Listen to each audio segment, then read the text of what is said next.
Hello friends, soil academy में आपका स्वागत है। दोस्तों, आज की इस वीडियो में हम यहां से जानेंगे डीएलएड फर्स्ट सेमेस्टर के संस्कृत विषय के बहुविकल्पीय प्रश्नों को, जो 2015 से लेकर 2023 तक के एग्ज़ाम जो हुए हैं उनमें आए हुए क्वेश्चन हैं। और दोस्तों, इसके अलावा कुछ और इम्पोर्टेंट क्वेश्चनों को शामिल किया गया है जो एग्ज़ाम के दृष्टिकोण से बहुत ही इंपॉर्टेंट है। तो दोस्तों, वीडियो को बिना स्किप किए हुए एंड तक ज़रूर देखिए। दोस्तों, जिन लोगों ने अभी तक हमारे चैनल सोयल एकेडमी को सब्सक्राइब नहीं किया, चैनल को जरूर सब्सक्राइब कर लें, बेल आइकन को प्रेस कर लें, जिससे हमारी वीडियो की नोटिफिकेशन आपको सबसे पहले पहुंचे। दोस्तों, वीडियो को लाइक और अपने दोस्तों में ज़्यादा से ज़्यादा शेयर करें। तो दोस्तों, शुरू करेंगे आज की इस वीडियो को और जानेंगे कि आज के हमारे बहुविकल्पीय प्रश्न संस्कृत शिक्षण के कौन से होने वाले हैं। दोस्तों, यहाँ से पहला क्वेश्चन हमारा आता है, संस्कृत में वचन होते हैं, तो वचन कौन से होते हैं? एक वचन होता है, दो वचन होता है, तीन वचन होता है या फिर चार वचन होता है? तो दोस्तों, संस्कृत में वचन होते हैं तीन, तो इसका राइट आंसर हो जाएगा सी ऑप्शन। ठीक, उसके बाद दोस्तों अगला क्वेश्चन यहाँ पर आता है, संस्कृत में पुरुष होते हैं, एक पुरुष होता है, दो तीन पुरुष होते हैं, चार पुरुष होते हैं या फिर पांच पुरुष होते हैं? तो संस्कृत में होते हैं तीन पुरुष। अगला क्वेश्चन फिर यहाँ से आता है, संस्कृत में लिंग होते हैं, ठीक है, एक होता है, दो होता है, तीन होता है या फिर चार होता है? तो संस्कृत में जो लिंग होते हैं वो होते हैं तीन यहाँ पे। ठीक, लिंग के मतलब होता है पहचान। अगला दोस्तों यहाँ से क्वेश्चन आता है कि कैंची का संस्कृत रूप है, कृषक है, कर्तरी है, कविया है या फिर झील है? तो कैंची को संस्कृत में क्या कहते हैं? उसको कहते हैं कर्तरी। याद रखिएगा दोस्तों, बहुत ही इंपॉर्टेंट क्वेश्चन यहाँ से हैं सभी।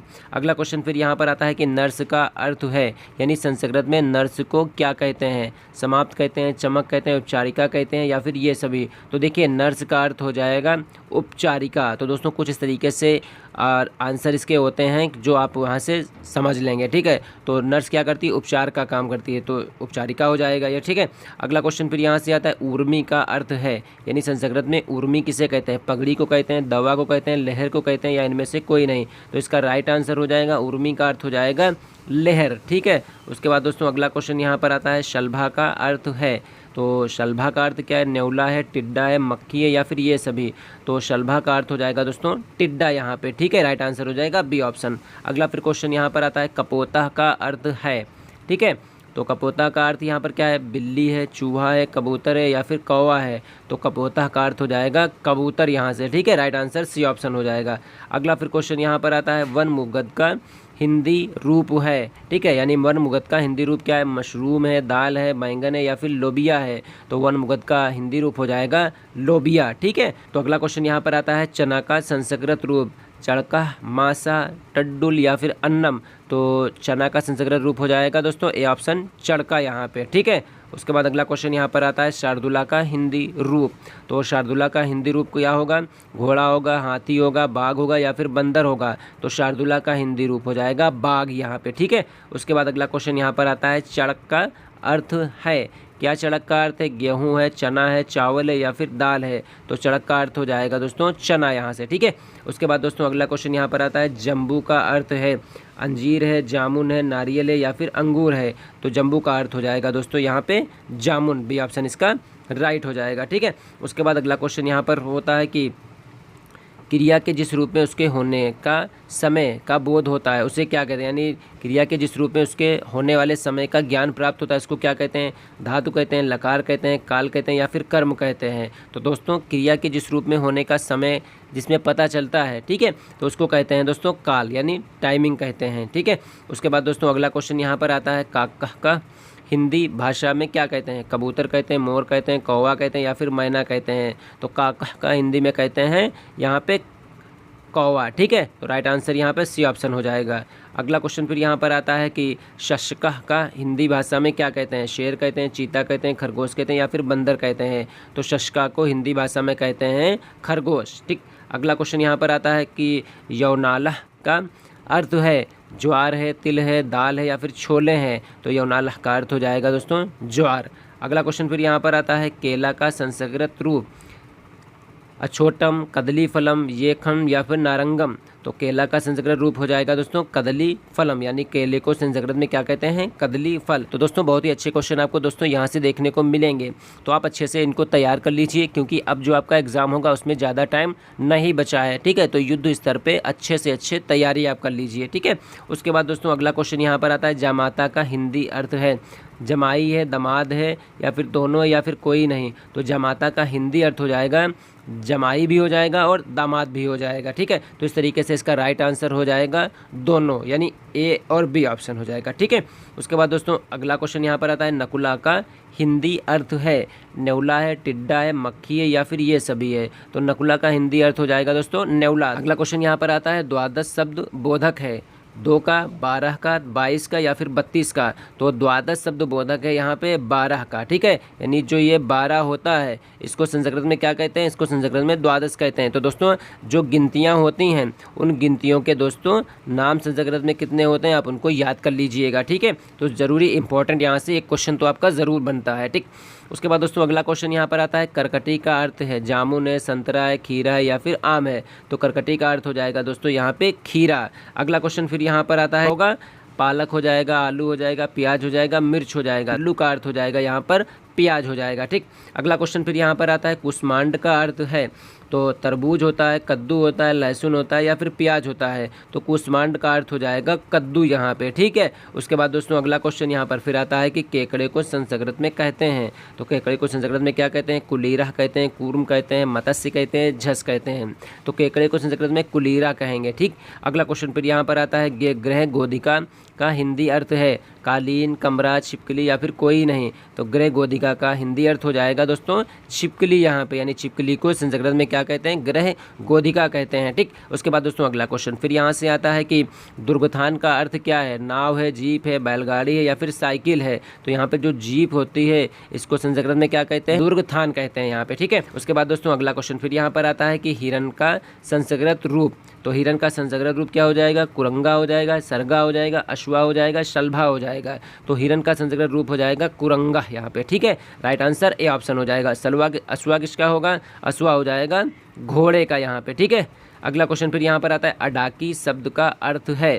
ठीक है, तो अडाकी शब्द का अर्थ क्या हो जाएगा, उड़द हो जाएगा, चावल हो जाएगा, अरहर हो जाएगा या फिर दाल हो जाएगा। तो अडाकी शब्द का अर्थ हो जाएगा अरहर यहाँ पे, यानी अरहर की जो दाल होती है उसको संस्कृत में क्या कहते हैं, उसको संस्कृत में अडाकी कहते हैं। ठीक है, उसके बाद दोस्तों अगला क्वेश्चन फिर यहाँ पर आता है, स्कंधा का अर्थ होगा। स्कंधा का अर्थ क्या होगा, कंधा होता है, कपड़ा होता है, चूहा होता है। तो स्कंधा का हिंदी अर्थ होता है दोस्तों कंधा होता है। ठीक है, ध्यान रखिएगा, ए ऑप्शन इसका राइट है। अगला क्वेश्चन फिर यहाँ पर आता है, राम कोशातकी शब्द का अर्थ है। तोरई है, टिंडा है, भिंडी है या फिर प्याज है। राम कोशातकी का अर्थ हो जाएगा दोस्तों भिंडी यहाँ पे। ठीक है, राइट आंसर हो जाएगा भिंडी, यानी भिंडी को संस्कृत में कहते हैं राम कोशातकी। ठीक, उसके बाद दोस्तों अगला क्वेश्चन फिर यहाँ पर आता है, पंसा का हिंदी अर्थ है। ठीक है, तो पंसा का हिंदी अर्थ क्या हो जाएगा, कटहल होगा, टिड्डा होगा, भिंडी होगी या फिर लौकी हो जाएगी। तो पंसा का हिंदी अर्थ हो जाएगा दोस्तों कटहल यहाँ पे। ठीक है, उसके बाद दोस्तों अगला क्वेश्चन फिर यहाँ पर आता है कि अंगूठा शब्द का अर्थ है। तो अंगूठा शब्द का अर्थ दोस्तों क्या हो जाएगा, अंगुली हो जाएगा, अंगूठा हो जाएगा, अबड़ी हो जाएगा या फिर अंगूर हो जाएगा। तो अंगूठा जो शब्द होगा इसका अर्थ हो जाएगा दोस्तों अंगूठा। ठीक, ध्यान रखिएगा, अंगूठा अंगूठा इस तरीके से याद कर लीजिएगा। ठीक, उसके बाद दोस्तों अगला क्वेश्चन यहाँ पर आता है, घोटक शब्द का अर्थ है। तो बिल्ली, गाय, घोड़ा या फिर हाथी। तो घोटक शब्द का अर्थ दोस्तों हो जाएगा घोड़ा यहाँ पे। ठीक, उसके बाद दोस्तों अगला क्वेश्चन यहाँ पर फिर आता है कि चस्का का हिंदी अर्थ। तो चूहा, प्याला, चूसना या फिर बादल। तो चस्का का हिंदी अर्थ हो जाएगा दोस्तों प्याला। अगला क्वेश्चन फिर यहाँ पर आता है, वर्षभ शब्द का अर्थ है। तो वर्षभ शब्द का अर्थ क्या हो जाएगा, भैंस हो जाएगा, ऊँट हो जाएगा, बैल हो जाएगा या फिर कुत्ता। तो वर्षभ शब्द का हिंदी अर्थ हो जाएगा बैल यहाँ पे। ठीक है, उसके बाद अगला क्वेश्चन यहाँ पर फिर आता है कि संप्रदान कारक का संबंध किससे है। प्रथम विभक्ति से है, तृतीय विभक्ति से है, पंचमी विभक्ति से या फिर चतुर्थी विभक्ति से है। तो संप्रदान कारक का जो संबंध होता है वो होता है तृतीय विभक्ति से यहाँ पे। ठीक है, तो इसका राइट आंसर हो जाएगा बी ऑप्शन। यानी अगला क्वेश्चन, अपादान कारक का संबंध किससे है, पंचमी विभक्ति से है, प्रथमा विभक्ति से, तृतीय विभक्ति से या फिर इनमें से कोई नहीं। तो अपादान कारक का जो संबंध हो जाएगा वो हो जाएगा यहाँ पे, कर्ता ने कर्म को करण से संप्रदान के लिए अपादान से। तो यहाँ पर हो जाएगा पाँचवा, देखिए हो जाएगा कर्ता, इसका लोप होता है ने, यानी ने का कर्ता में क्या होता है, ने जो होता है ये जो है संबंध होता है। ठीक, कर्म को करण से, यानी से का लोप होता है से और के द्वारा यहाँ पे। ठीक है, फिर होता है संप्रदान के लिए, फिर उसके बाद होता है अपादान। अपादान होता है बिल्कुल अलग यहाँ से। ठीक, तो यहाँ पर क्या है, पूछ रहा है अपादान कारक का संबंध किससे है, तो पंचमी विभक्ति। तो ये देखिए पहली विभक्ति, दूसरी, तीसरी, चौथी, पांचवी, तो अपादान कारक क्या हो जाएगा, ये पंचमी विभक्ति हो जाएगी। ध्यान रखिएगा दोस्तों यहाँ से। अगला फिर यहाँ पर क्वेश्चन आता है कि रमस्या किस विभक्ति तथा किस वचन का शब्द है यहाँ पे। ठीक, तो यहाँ पर पंचमी एक वचन का, षष्ठी एक वचन का, चतुर्थी बहुवचन का या फिर सप्तमी एक वचन का। ठीक, तो रामस्य ये किस विभक्ति और किस वचन का शब्द है दोस्तों, तो ये हो जाएगा षष्ठी एक वचन का। ठीक, ध्यान रखिएगा दोस्तों, एग्जाम में आने वाला बहुत ही इंपॉर्टेंट क्वेश्चन यहाँ पे। उसके बाद दोस्तों अगला फिर क्वेश्चन यहाँ पर आता है कि रामान किस विभक्ति का अर्थ है। प्रथमा हो गया, द्वितीय हो गया, तृतीय हो गया, चतुर्थीय हो गया यहाँ पे। ठीक है, तो यहाँ पे जो रामान है ये किस विभक्ति का शब्द है दोस्तों, तो ये हो जाएगा द्वितीय विभक्ति का। ठीक, उसके बाद अगला क्वेश्चन यहाँ पर आता है कि नदीसु किस विभक्ति तथा वचन का शब्द है यहाँ पे। देखिए नदीसु यहाँ पर पूछ रहा है, विभक्ति पूछ रहा है और वचन पूछ रहा है, तो यहाँ पे सप्तमी एक वचन या फिर षष्ठी एक वचन या फिर सप्तमी बहुवचन या फिर पंचमी एक वचन। तो दोस्तों नदीसु किस विभक्ति और एक वचन का शब्द है, तो ये सप्तमी विभक्ति एक वचन का शब्द यहाँ पर है। ठीक है, उसके बाद दोस्तों अगला क्वेश्चन फिर यहाँ पर आता है कि नदी भी किस विभक्ति और वचन का शब्द है यहाँ पे। ठीक, तो पंचमी एक वचन का, तृतीय एक वचन का या तृतीय बहुवचन का या फिर चतुर्थी एक वचन का। तो दोस्तों ये जो नदी भी है ये इसमें हो जाएगा तृतीय विभक्ति और एक बहुवचन हो जाएगा ये। ठीक है, उसके बाद दोस्तों अगला क्वेश्चन यहाँ पर फिर आता है संस्कृत में पद होते हैं, कितने पद होते हैं, एक होता है, दो होता है, तीन होता है या फिर चार होते हैं। तो दोस्तों संस्कृत में पद होते हैं दो। अगला दोस्तों फिर क्वेश्चन यहाँ पर आता है कीरा शब्द का अर्थ है, क्या अर्थ है यहाँ पे पूछ रहा है, तोता, मोर, मैना या फिर गौरैया। तो कीरा शब्द का अर्थ हो जाएगा दोस्तों तोता यहाँ पे। ठीक है, उसके बाद दोस्तों अगला क्वेश्चन फिर यहाँ पर आता है पीका का अर्थ है यहाँ पे हिरन, कोयल, पीपल या फिर घोड़ा। तो फिर यहाँ पर जो पीका होता है इसका अर्थ हो जाएगा दोस्तों कोयल यहाँ पे। ठीक है, राइट आंसर हो जाएगा बी ऑप्शन। अगला फिर दोस्तों क्वेश्चन यहाँ पर आता है संस्कृत में कारकों की संख्या होती है, 3 होते हैं, 4 होते हैं, 8 होते हैं या फिर 9 होते हैं। तो दोस्तों संस्कृत में जो कारक होते हैं उनकी संख्या होती है 8। अगला क्वेश्चन यहाँ पर आता है कि व्यक्तिवाचक संज्ञा का उदाहरण यहाँ पर। ठीक, तो जेल, पहाड़, सरदार पटेल या फिर उपर्युक्त सभी। तो दोस्तों व्यक्तिवाचक संज्ञा का उदाहरण क्या हो जाएगा, सरदार पटेल, जो इसमें सी ऑप्शन है ये हो जाएगा व्यक्तिवाचक संज्ञा यहाँ पे। ठीक है, उसके बाद दोस्तों अगला क्वेश्चन यहाँ पर फिर आता है कि लिंग का अर्थ है, तो भाव होता है, चिन्ह होता है, विचार होता है या इनमें से कोई नहीं। तो दोस्तों जो लिंग होता है इसका अर्थ होता है दोस्तों चिन्ह होता है, यानी पहचान होती है। तो राइट आंसर हो जाएगा यहाँ पे सी ऑप्शन, बी ऑप्शन यहाँ पे। ठीक है, अगला क्वेश्चन फिर यहाँ पर आता है कि अंत में अहन और आहा वाले शब्द होते हैं, स्त्रीलिंग होते हैं, पुल्लिंग होते हैं, नपुंसक लिंग होते हैं या इनमें से कोई नहीं। तो जिनके अंतों में अहन और आहा होता है, ठीक है, तो दोस्तों वो होते हैं पुल्लिंग शब्द। उसके बाद दोस्तों एक क्वेश्चन और यहाँ से आता है कि निम्नलिखित में से नपुंसक लिंग का शब्द छांटिए। तो नदी, चंद्रमस, मुनि या फिर वारी।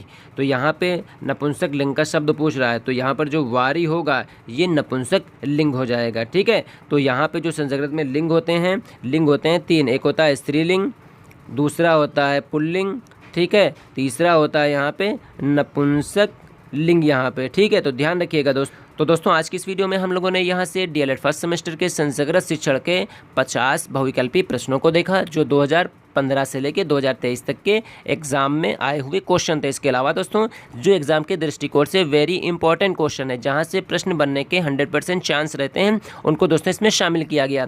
तो उम्मीद करेंगे दोस्तों यहाँ से जो भी बताए गए प्रश्न है आपको अच्छी तरीके से समझ में आ गए होंगे। दोस्तों जिन लोगों ने अभी तक हमारे चैनल स्वेर अकेडमी को सब्सक्राइब नहीं किया, चैनल को जरूर सब्सक्राइब कर लें, बेल आइकन को प्रेस कर लें, जिससे हमारी वीडियो की नोटिफिकेशन आपको सबसे पहले पहुंचे। दोस्तों वीडियो को लाइक और अपने दोस्तों में ज़्यादा से ज़्यादा शेयर करें। मिलते हैं दोस्तों बहुत ही जल्द नेक्स्ट वीडियो में, तब तक के लिए दोस्तों अपना ख्याल रखिए और अपनी स्टडी को कंटिन्यू जारी रखिए।